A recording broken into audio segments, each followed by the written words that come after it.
I don't want to write a poem that will make a girl fall in love with me.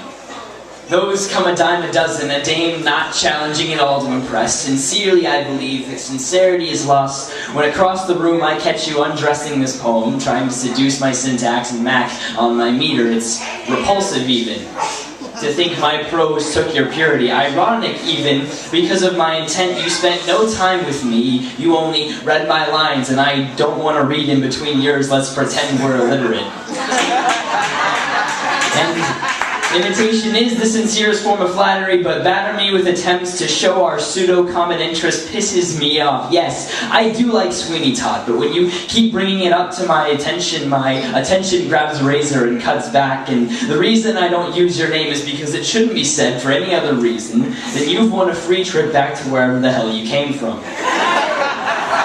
I don't want to right a wrong with spoken words. I'd rather entertain it with wordplay. Don't get me wrong, I have opinions, but I've been throttled by so many that my throat can't produce. I prefer discussing to arguing, as dissension is just too damn petty. No, a poem should be like heroin. It takes you to a place no one else can imitate, but makes you not want to do anything but experience it. And this high, this 3 feet off the ground, is as high as I could ever get. Inject my ideas and exhale my inhibitions. I don't always want to write a poem, but when I do, I prefer tres equis.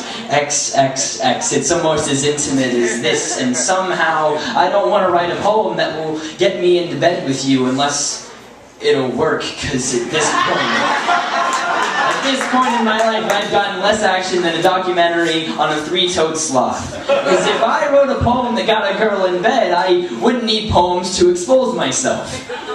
I want to write a poem to make a stripper realize that she doesn't have to be just a stripper. She could be like one of those high-class strippers that sees politicians and CEOs.